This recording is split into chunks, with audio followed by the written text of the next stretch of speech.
Optimal minimal. At this altitude, I can run flat out for a half mile before my hands start shaking. Can I ask you a personal question? Now would seem an appropriate time. What if I did the opposite? I'm a cybernetic organism, living tissue over metal endoskeleton. Tim Ferriss Show. This episode is brought to you by AG1, the daily foundational nutritional supplement that supports whole body health. I do get asked a lot what I would take if I could only take one supplement. And the true answer is invariably AG1. It simply covers a ton of bases. I usually drink it in the mornings and frequently take their travel packs with me on the road. So what is AG1? AG1 is a science-driven formulation of vitamins, probiotics, and whole food sourced nutrients. In a single scoop, AG1 gives you support for the brain, gut, and immune system. So take ownership of your health and try AG1 today. You will get a free 1-year supply of vitamin D and 5 free AG1 travel packs with your first subscription purchase. So learn more, check it out.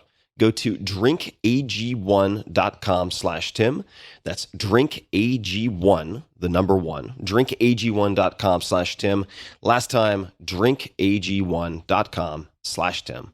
Check it out. Malakilikimaka is the thing to say on a bright Hawaiian Christmas day. Oh, Jesus, I didn't see you there. Hi, everybody. This is Tim Ferriss, and welcome to another episode of The Tim Ferriss Show. I have the holiday spirit in me, and it's not even anywhere close. But you know what? It's never too early for Christmas music. And for all those people out there who disagree, jolly up. Really. Get along with it. In any case, I have a really fun episode for you guys, or at least I had a blast doing it, and I hope you do as well. But first, I do get asked about tea, and I said asked as if it's ASSED, which I haven't really said before. Might be getting late. Maybe I need some more caffeine. But yes, I was asked about my tea preferences, and one of my favorites, which is a little tougher to get, but it's fun to look for, is from Taiwan, or at least it's mailed from Taiwan, and that is from Living Tea, which is a really interesting organization. You can check them out at livingtea.net, and it is a 1960s Hui Ansheng Pu'er, and that is spelled HUI space AN space SHENG space Pu'er, PUERH. Sheng, by the way, means uncooked or raw or fresh. It is the same character that is the nama of namabiru in Japanese, and it is also the sei of sensei. So if you have sensei, like teacher in Japanese, it literally means born before. So before born is the sei of sheng. Okay. And coincidentally, there are words in Japanese that use the same characters that you find in Chinese, but they mean very different things. So sensei is shensheng, or Mr., like Mr. Cheng in Chinese. Pretty funny stuff. The perhaps most amusing example is tegami. Tegami in Japanese is letter. You write someone a letter, a love letter. That is tegami. But that is shouzi in Mandarin Chinese, and that is toilet paper. Too bad. Lost in translation, what are you going to do? When you don't have a writing system and you need to borrow/steal someone else's, well, sometimes those things happen. Anyway, I digress. The guest for this episode is none other than, you guessed it, Andrew Zimmern. Andrew Zimmern is a fantastic fellow. He's also a world-class chef, television host and producer, food writer, and, at the end of the day, incredible teacher. You've probably seen his show Bizarre Foods or Dining with Death. In 2010 and 2013, he was awarded the James Beard Foundation Award, which in the culinary cuisine world is the equivalent of winning the Best Actor Oscar twice in 4 years. He's an impressive dude. What a lot of people don't know is that in the earlier chapters of his life, he was at the lowest of the low. At one point, he was sleeping on the streets, stealing purses, and shooting heroin. And in our conversation, he shares all of this. We delve into every nook and cranny of his background and his ascension to success, including his culinary tricks, how he developed his hit TV show, his influences, key turning points in his life, and much more. This was a very fun interview to do. Andrew is a pro. He's really good at this type of interview or conversation. He's an enthusiastic guy, and I hope you enjoy it as much as I did. So without further ado, please meet Andrew Zimmern. Welcome, ladies and gentlemen. This is Tim Ferriss, and welcome to another episode of The Tim Ferriss Show. I'm very excited to have Andrew Zimmern with us. Andrew, it's so nice to have you on the phone. Thank you very much, Tim. Good to talk to you.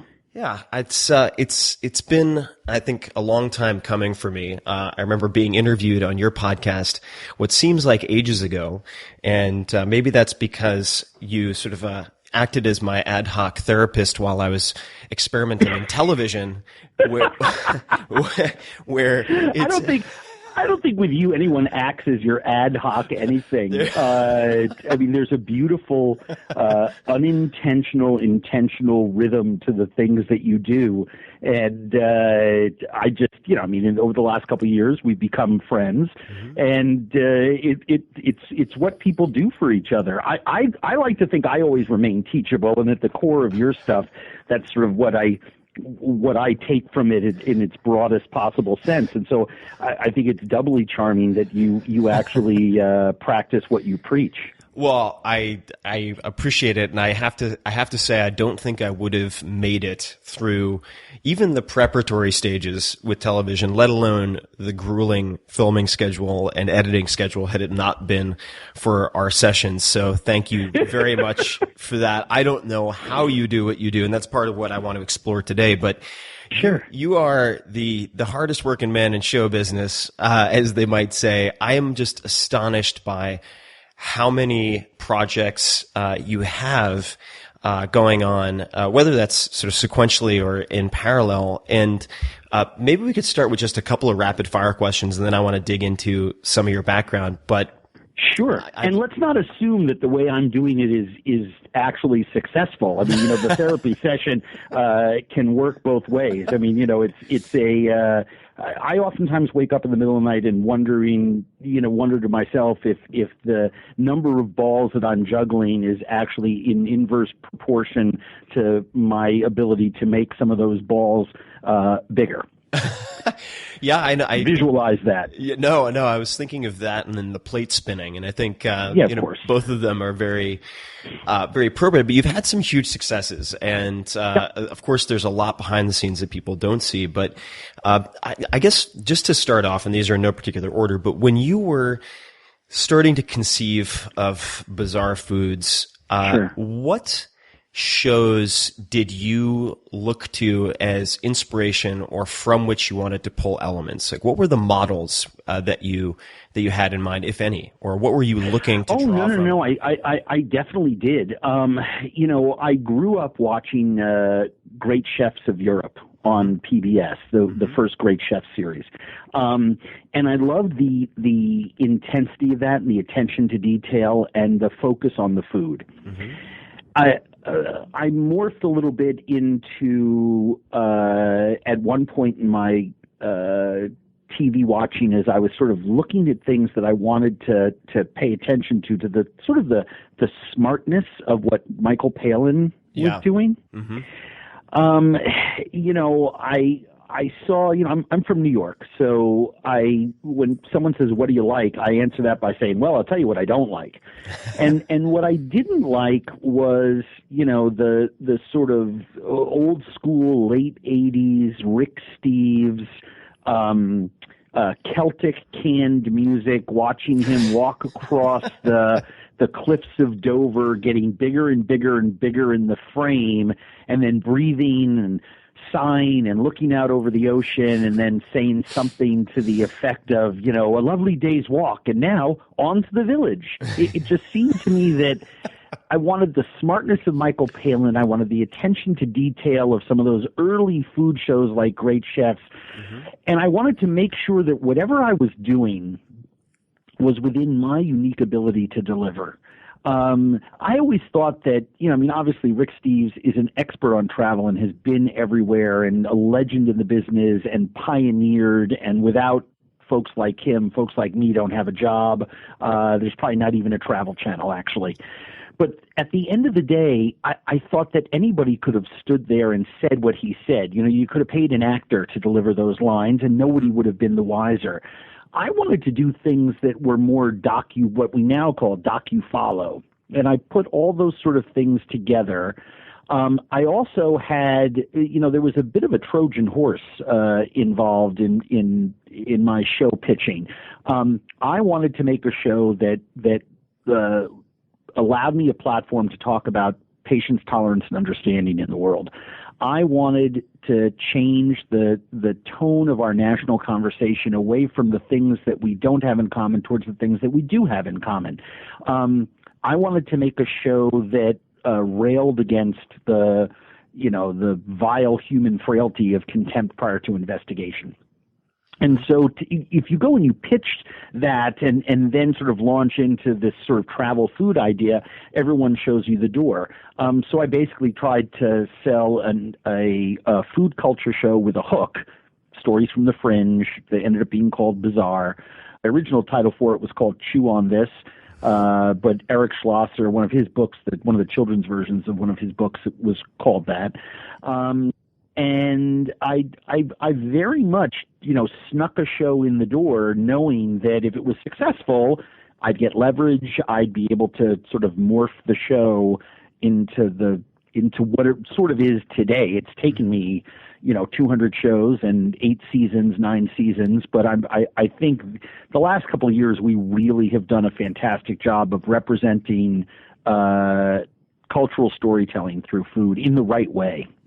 And I'm looking at some notes that I took down after one of our first therapy sessions in my direction, and I found a lot of it so helpful. And one of the recommendations was, and I'm paraphrasing, of course, but it's the most important thing is to be you, not your inner actor, and being yourself and keeping it within your area of expertise. And the line that really stuck with me was, how episode 1 is how you're going to have to be. So episode 1, moment 1. Yeah. So you really, have you to can never take that back. I mean, I think there were a whole bunch of things involved in there, and to tell people sort of the larger part of the story and have it make sense to them was that after a gazillion successes in many different areas, you had the opportunity to expand your brand in major cable. And it's a whole different skill set, it's a whole different set of muscles, Yeah. And you and I talked many times, sometimes late at night and from continents, far, far away about, how to approach this kind of work and how to make it successful. And I think I told you the story of the first episode 1, show 1. It actually was the pilot. I went to the Asadachi, which is a restaurant in Tokyo. The translation for the restaurant name means morning erection, and it's true. And it's a getemono bar, the kind of place where businessmen close deals and drink a lot. They're tiny little izakayas where the food is very, very strange, and it's meant to, if you eat snake bile, I'll eat snake bile, and then the deal will be, done, sort of thing. And it's a place where guys get drunk and eat crazy food and then, go off whoring for the rest of the day and sign, have their number 2s sign the contract. So we go to this place, and the very first thing that they had me do was do a stand-up outside the building and then walk in the door. And there was a part of me that had all the funniest lines about making fun of their name. Mm-hmm. And what is a stand-up, just for people who might be not, what do you mean by stand-up? Well, the little walk and talk. I'm outside. Right. The camera catches me walking down the street. This is very 1999 TV. Your camera's walking down the street. The talent stops, looks towards the camera, delivers a couple of lines to set up what the audience is going to see, and then walks in the door, and the camera stays on the door. The door swings shut behind them, and the camera tilts up and catches the name of the establishment. Got it. Right? Yep. We no longer make our show that way, but that's the way everyone did it, 1991, 2000. 1999, 2000, when we were contemplating the pilot, and then ended up shooting it right before, I guess, September 11th was the first pilot. Sorry to interrupt. So you're thinking of all these you're thinking of all these lines to deliver related to the name. I mean, it's you can make fun of these people, and it's such it's the easy go-to. I mean, you see people do it all the time on TV, and a little voice inside my head said, "Don't do it." Because if you do that, you're going to have to come up with those lines all the time. You're going to be someone that you're not. Right. All you wanted to do your whole life was to, and quite frankly, the person that I am is very respectful of other cultures. Mm-hmm. Don't do it. Don't give in to the fast, easy, cheap temptation, which we always do. I mean, it's the easiest way. The cheap applause. I went, all I did was I sort of walked up and turned and said, some benign line and walked in the door. The moral of the story being I didn't have to make fun of the people, make fun of their food, make fun of the name. And it's turned out to be the best decision I ever made, because not only does the show stand and my brand sort of stand for, people always talk about the respect that I pay to other people within the show, which pleases me, and I think it's an important thing for all of us when we're travelers. But it's so much less work just to be yourself. You don't have to change that. There's lots of people who have hosted shows on Travel Channel, Food Network, et cetera, who are not experts in their field. They do a soul food cooking show, but if you ask them, what Johnny cakes are, they couldn't tell you, because unless they did a script and the researchers, had filled them in the day before. It's a very, very strange world on television. Some people are just presenters. You, on the other hand, myself, Tony, there's a handful of people out there, Alton Brown, are folks who have been doing their content for years before the TV camera came on, and we just get to be ourselves. Mm-hmm. No, it's one of the aspects of your work that I've always appreciated is how genuinely interested you seem, because you are genuinely interested. And, that's me. And just as a side note, I have a buddy who's runs a bunch of restaurants and does a lot of a few of his companies do a lot of catering. And at one point, they had one of the most famous Italian chef personalities on TV hosting an event, and they called this chef's assistant and asked for her meatball recipe, and they said, "What meatball recipe?" Right. And it just was such a eye-opening, sort of jaw-dropping experience for this guy. So yes, certainly what you see is not always what you get. On the cooking side of things, I'm just to throw in some randomness to this. If you had to choose this, and I was going to say for the rest of your life, but for the next, say, year, 3 herbs or spices to cook with, to experiment with, and you can modify the question. What would you choose? I can't exist without hot chilies, shallots, and hot chilies, shallots, and citrus lemon. I'll pick lemon.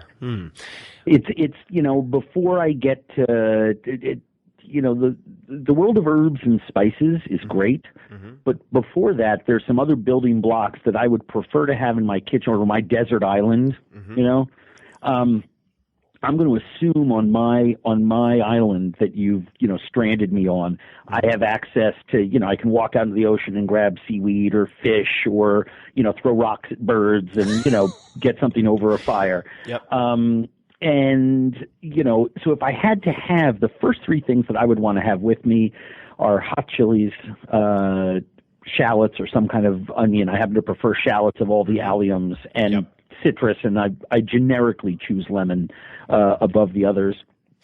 With those things, I can do everything. If I, sure, I could, pick, cumin or cilantro or basil or, things like that, but it's a fairly limited use. Right. With the lemon chilies and an allium or shallot, I can do anything, and I can do, ceaseless variations on them, and I can cure, and the variety of flavor combinations and techniques that I can use with those give me the most variety, so I wouldn't be so bored. Maybe I'm overthinking the question, but that's my gut instinct, is to go with those. No, you're not overthinking it at all. And I love asking this question because, I'm still consider myself a novice cook, certainly, but in doing research for the 4-Hour Chef, the citrus really blew my mind when I think I either read or had someone say to me, I use citrus the way a lot of people use salt. And I was like, Absolutely. that's a really interesting way to think about Well, it. salt's an acid, and citrus is an acid, and there's an incredible amount of acid in all the alliums. There's an incredible amount of acid in all of the chilies, and it's no secret as to why those things are food changing,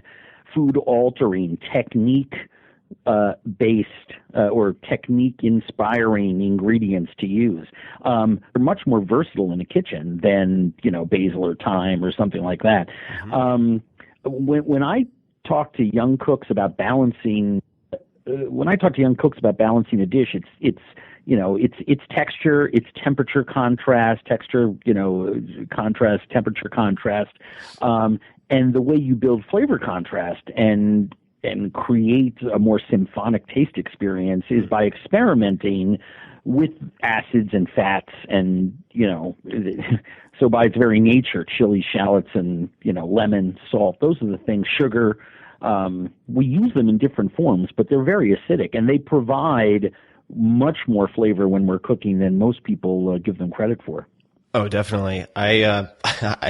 These are such simple things, but game changers for me as someone who sort of viewed cooking through the lens of a microwave, and that was about it, for many, many years. The ability to take, say, chilies, a friend of mine gave me some Thai chilies that she was growing in her garden, and just sort of, sauteing them in cooking oil for a few minutes before using that oil for something else. It totally changes the dish. It's really so much fun to have. Funny you used that example. There's, I was about to talk about lemon juice the same way. Sometimes with, my wife's roast chicken, she stuffs her cavity with lemon and herbs and garlic, and that lemon roasts, and it starts to break down, and it boils, and it perfumes the inside of that dish.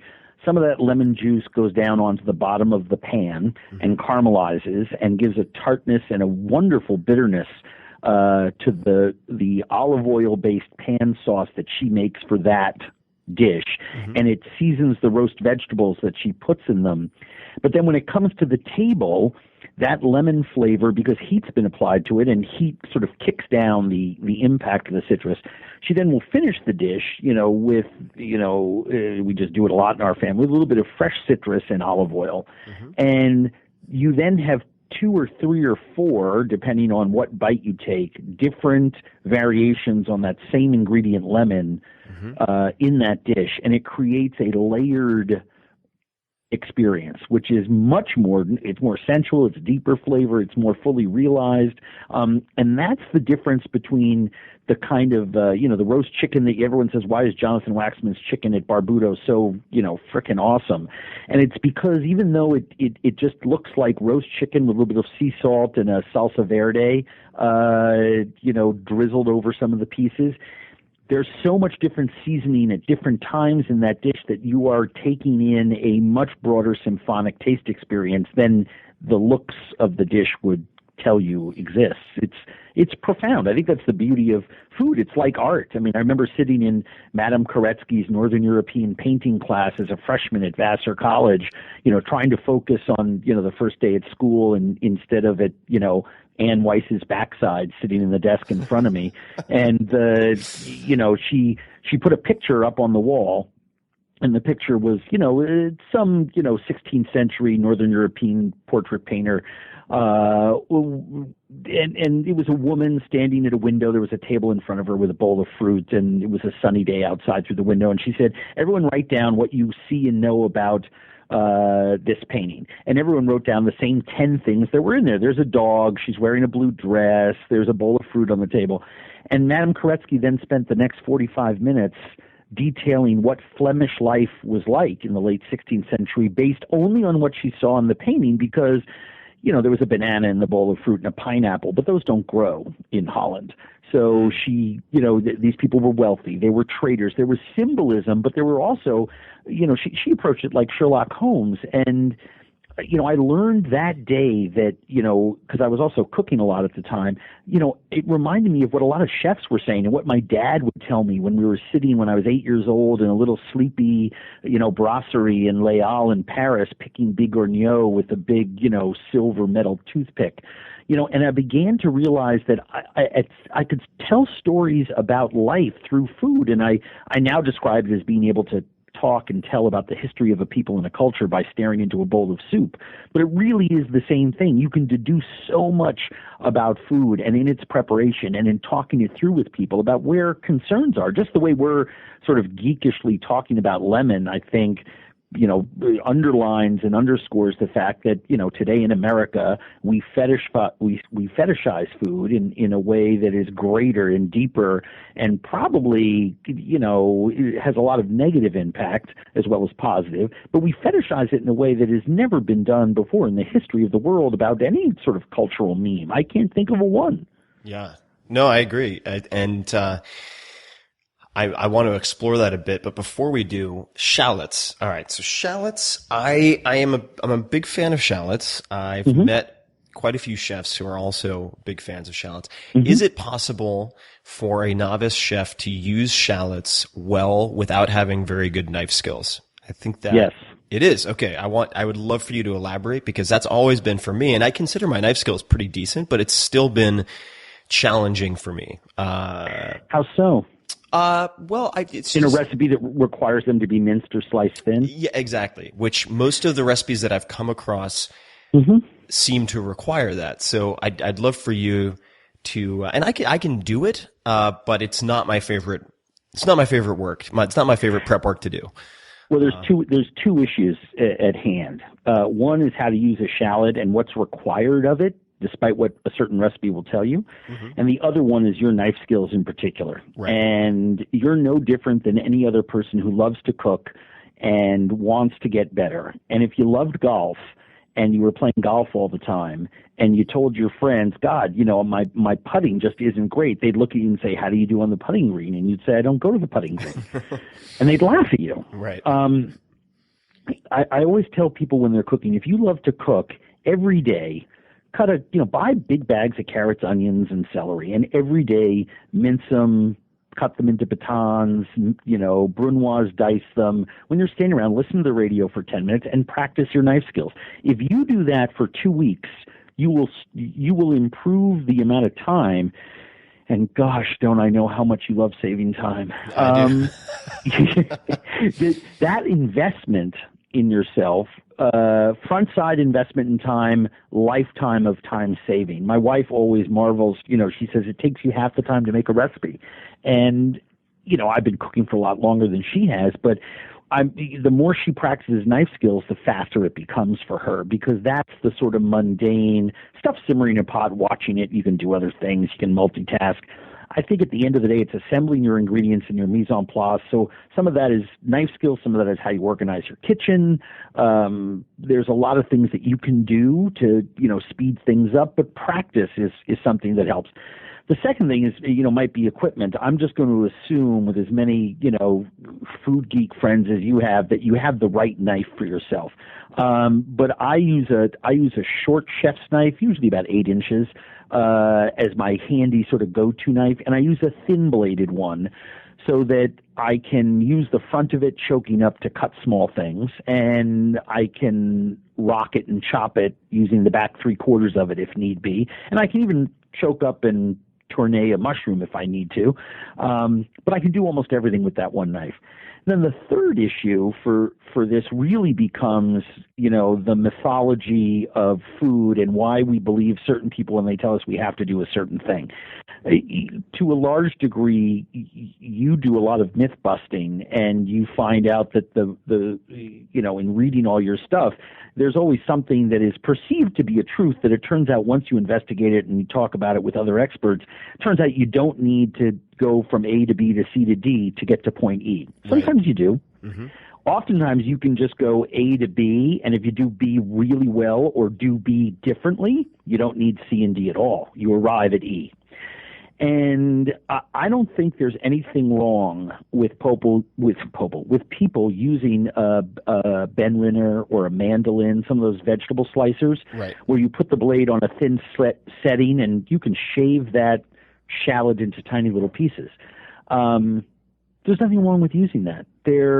Stack up those slices and then rock your knife across it a couple times, and you'll have a micro dice that would rival anything that Masahiro Morimoto can create. My wife reads recipes, and I'll see her doing something. I say, "Why are you cutting the shallot that way, or why are you cutting the carrot that way?" She goes, "Oh, well, it says so." And I read the recipe. I'm like, "Well, there's no need. You can just peel them and leave them whole in the oven. If you slice them into little coins, they're just going to disappear in the pan." A lot of times recipes, except from a very small handful of culinarians, are not as exacting as they should be. And when they are exacting, they're giving you unnecessary information that I think creates a lot of unnecessary busy work. Oh, definitely. One thing that blew me away, I really, this just blew my mind, is how poorly most recipes perform when you have a half a dozen people recipe testing them. I could not believe how poorly almost every recipe performed, because I had, for the 4 Hour Chef, I had people in, say, at high altitude, low humidity in Aspen versus people in Georgia or Florida, because I wanted to see how that would affect things. And you would find out that in many cases, somebody would go to a famous restaurant, a writer, and not certainly faulting them for that, take a recipe that is designed for 200 covers, right? So like massive quantities of food, and then simply use division to take it down to a serving for 2 or 4 people.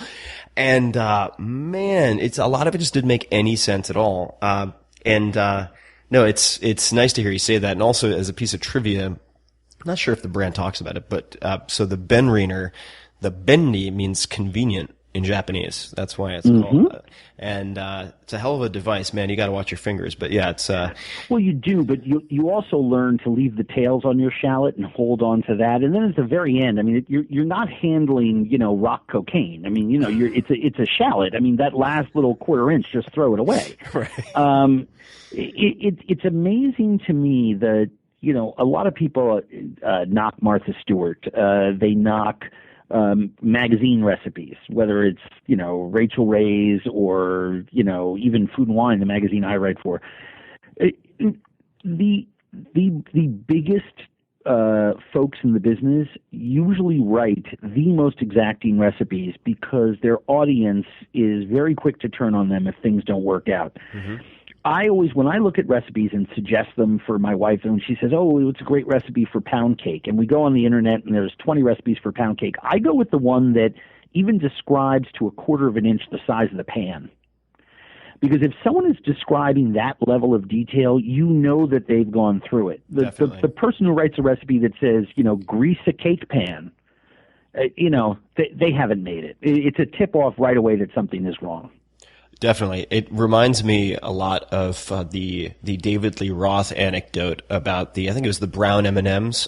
He wanted to have all the brown M&Ms removed from the M&Ms that would be in the trailer waiting for him because he and that was not, I mean, he's a crazy person, but aside from that, it was, at least anecdotally, to ensure that the people managing the tour would read that level of detail in the contract, and that if they didn't catch that, there would be other more substantial things, equipment related, setup related, that they would also miss, and therefore that was the litmus test to see if they would catch that type of detail. And I agree with you. Like, get a medium-sized saucepan. What does that mean exactly to a novice? Exactly. So to shift gears just a little bit, you went to a great school, Vassar, traveled, it sounds like, as a child or a young man to Paris. And so. Yeah, my dad was in the international advertising business. So when I was, 6 years old, I started going to Europe 3 or 4 times a year, mostly with him, sometimes just for 3 or 4 days at a time. And it was, I'm a paler version of him. He loved to eat and travel and drink and told stories in a day where you needed to command a dining room table with great storytelling if you if you were kind of that person that took up space the way my dad did. I mean, he was a great taker-upper of space wherever he was. You knew he was there. And I think it paints a picture. It might paint a picture for people who aren't familiar with all of your background that you had a hockey stick like career, very few bumps in the road, from start to finish, just this straight ascension to the TV star that you are today. But one thing that I noticed, and I'm embarrassed I didn't know this earlier, is it seems like you were homeless for a period of time, and I was hoping that you could comment. Oh, on I was that. a fucking mess. Yeah. I mean, I grew up in a very idyllic surrounding. I had every opportunity and every advantage that a kid could have. I grew up in New York in the 60s. My dad ran a big ad agency. It was a privileged lifestyle. We had more than one home. We had more than one car. I went to a hoity-toity private school. I went to 2 months of summer camp in Maine. But at the same time, my parents divorced.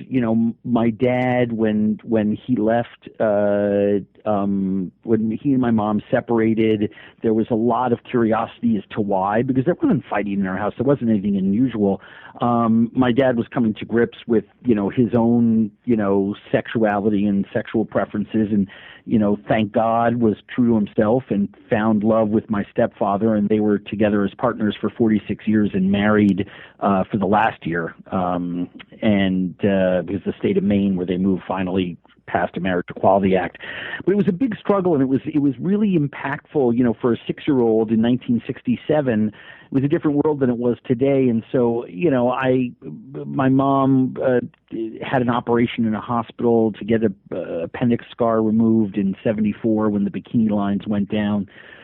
And ended up they gave her the wrong anesthesia and surgery. She was in a coma for a year, hospitals for 3 or 4 years. She was never the same when she got out of them. And I was sort of raised in an empty house, by a bunch of handlers who made sure I got to school in the morning. And, I saw my dad on weekends, and my stepdad. They were together by that point. And, I was sort of the ultimate latchkey kid, and I didn't have a lot of direction, and I was really pretty miserable and didn't know it.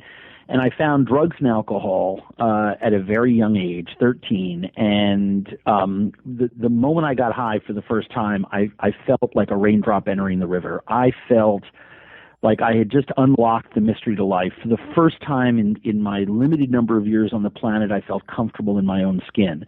And I had a really horrible disease called Moore. And so, by the time I got to college, I was a daily heroin addict. I was, my first week at college, I was hospitalized with alcohol poisoning and arrested for narcotics possession. The school that I was at did an intake on me, paid for a chemical dependency evaluation, and I registered chronic on the Jellinek scale.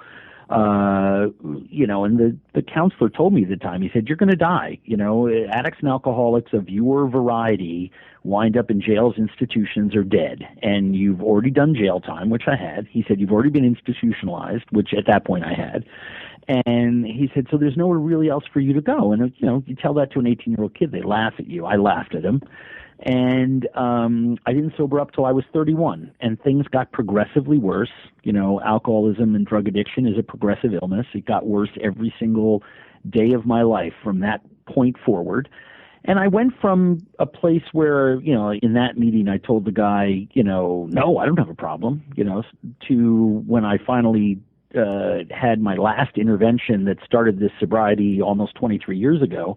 I just told them I didn't care. And that was a horrible spot. And those last 3 or 4 years of my using, I was in that I don't care spot. I wanted to die.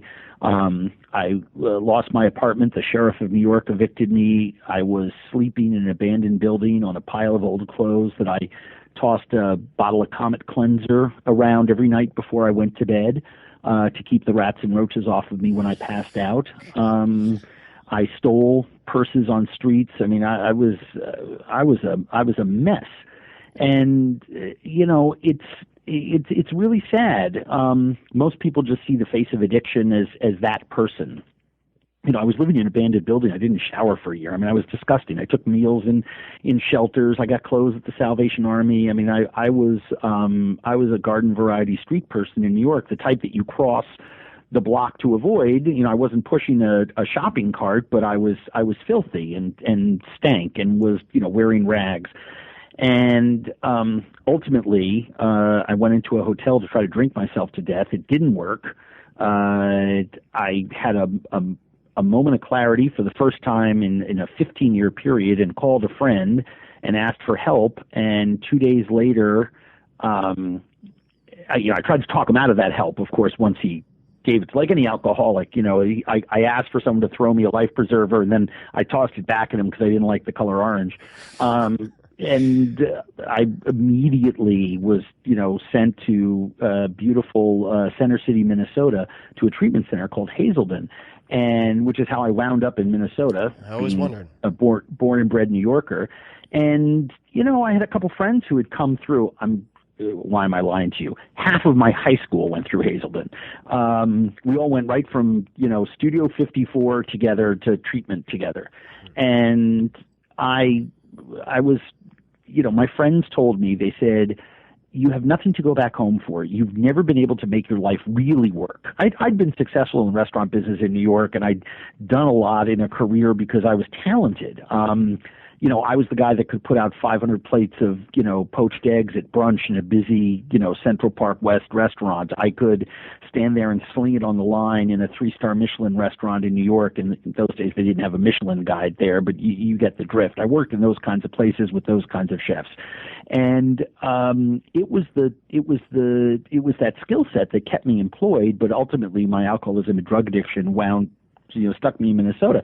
So I kept thinking I'd go back. I'd work for a year and a half for Thomas Keller at Raquel, and I'd work for Ann Rosenzweig at Arcadia, and with, great chefs in New York City, many of whom fired me after a day of working because they caught on to my shit. A lot of them didn't. But I wanted to come back to New York and give it another try, and my friends said, don't do it. Stay in Minnesota, do something different. And so I started here, and I ended up opening up a restaurant that became very successful. I left that. I got into the media business because I felt there was an opportunity there that if I didn't seize it, the door would kind of shut forever on that kind of opportunity, just because I saw the popularity of food and media in that intersection, and I wanted to be a part of it early on. And how old were you at that point? Oh gosh, 23 years I was sober. So it was 14 years ago. I stopped. I was in the restaurant business here in Minneapolis the first 7 years that I lived here. Then I spent a couple of years consulting, and at that time I was working for free for a local radio station doing a food show, a local TV station where I was the, morning chef on one of those wacky local morning shows. Mm-hmm. But I learned at that time, it was the best job I ever had. I learned how to, read, write, and think critically when it came to doing, television. I learned how to edit. I learned what a cameraman had to do. I learned how to produce a segment. I learned how to behave on camera and not be self-conscious. It was the best training I ever had for the job that I do now. And I worked at a magazine doing restaurant writing and essay writing about food. And, I did 5 or 6 little blurbs and columns as part of a 3-person dining section staff for our local, glossy monthly here in Minneapolis, St. Paul magazine. And I had a great editor taught me how to write again. And it was, I was the luckiest guy in the whole world. It's an incredible story, and it gives me a lot to think on. One of the questions that immediately jumped to mind for me was, if you had the opportunity to interact with someone who was exactly where you were at age 18 or 20, is there a way to persuade that person to avoid that descent into despair and destitution? Because the answer to that question is no. I have that opportunity. I have that opportunity all the time. I'm very active in a 12-step group, and I believe in carrying forward the message that was carried to me, that there is another way of living, that there is a solution to the problem that, alcoholics and addicts have. The bigger issue with the question that you pose is that alcoholism and drug addiction has a major component, in fact, the defining component of those diseases, and it is a disease, despite what Gene Simmons says, it is a disease. And it's one of its defining characteristics is that it sends your brain a message that tells you you do not have a disease.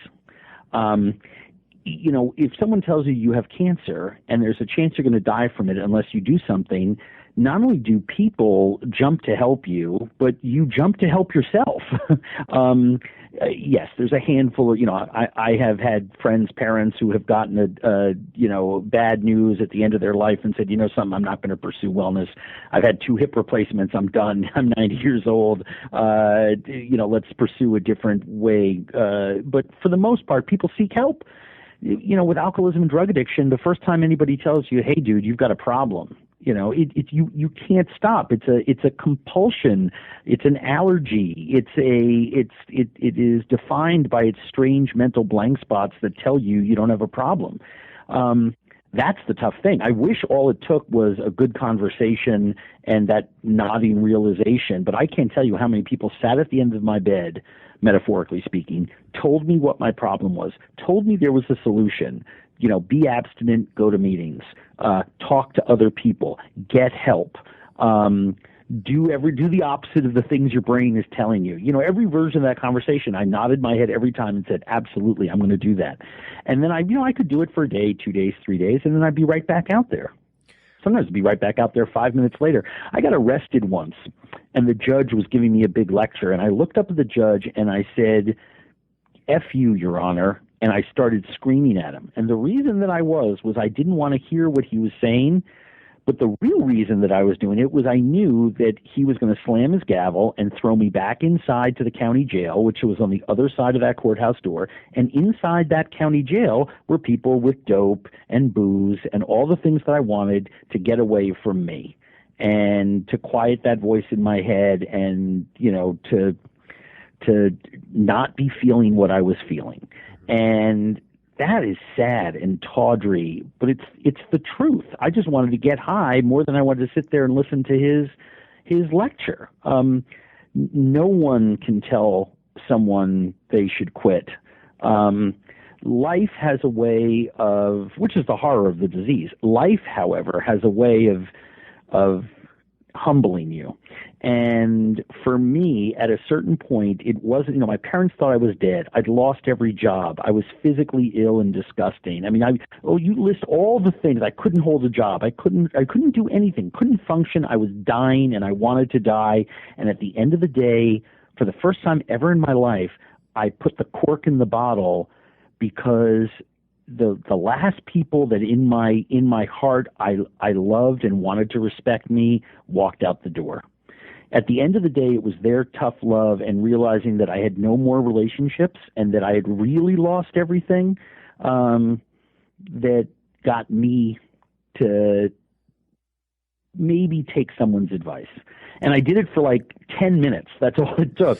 But the very next person that I spoke to posed a question to me that said, they essentially said, you don't know the answer to everything in the world. You could walk out that door and get hit by a bus, or you could buy the winning lottery ticket. You don't know. You don't know what life has to offer. And for some reason, that made sense to me at that point and got me one more day and then one more day and one more day. And now I've been sober 23 years. Well, this is something I'd love to explore more. I know you have some time constraints today, but we'll have to do a part 2 at some point. I hope at the very least, and I'll ask maybe 1 or 2 very fast closing questions, but sure. That people listening to this realize that there might be light at the end of the tunnel. And I've talked about some of my dark moments before, but I've had some extended periods of some pretty terrifying darkness and thoughts, not very different from those that you've had. And it's easy to believe that that's all there's going to be indefinitely. So hopefully, well, here's the truth of the matter is that I paint a horrible and disturbing picture of it, where there is no help. Nothing can convince the alcoholic or the drug addict that there is another way, except that millions of people have gotten sober and solved that problem. No one is terminally unique. And so while all the things I said are true, it's also true that there is a solution. And part of that begins with picking up the phone and taking advice from someone else. To bring it around, and I'm not trying to minimize the impact of these things. Remaining teachable, as I said at the top of our conversation, to me is one of the great things to achieve in life. So when you picked up that phone and very humbly said, I'm now, as someone who, by the way, is brilliant and everyone puts on a pedestal as being one of the great noble thinkers of our time, and people who intersect with your books and your other materials have a profound respect for you, and rightfully so. But you're still humble enough to pick up the phone and call, at the time, an acquaintance and say, I'm having a problem with this thing, and I think you've done this before. What advice would you give me? And that's how we started our friendship. For people out there who are struggling or have a family member that's struggling, there is a solution. On our website at andrewzimmern.com, we have some links to different treatment centers, to AA's general service number. You can call a local hospital. You can stop a policeman in the street, and say, "Help me." It is a world that's built out there for us to get out of ourselves and raise the white flag. And that's the very, very first step, is really kind of giving up and saying, I have a problem. I need to talk to someone about it. Doesn't mean you got to get sober that day either, but you do have to start to think about the problem you have and about who to talk to about it. Andrew, you are a mensch. I appreciate the kind words. Obviously, I think it's extremely important advice, and I'm glad that we opened up the backstory. I had no idea. And I know you have to run. I always appreciate your time. And no problem. You should email Jen, and let's try to do a part 2 in the short future, so you can air them back to back or do something with it. Whatever you want to do. I would love to do that. And for those people listening to this interview, part 1, where should they find more about you? Where can they learn more about everything is on andrewzimmern.com. Perfect. It's a really fun website, too. Lots of great recipes, lots of great information, great interviews with people. You can scroll back and listen to us having a conversation about you. Back in the day. All the good things. All the good things. Well, Andrew, I really enjoyed this, and I think a lot of people will benefit from it. So until next time, thank you very, very much. I really appreciate it. Take it easy, brother. All right, man. Thank you. Bye-bye. Bye-bye.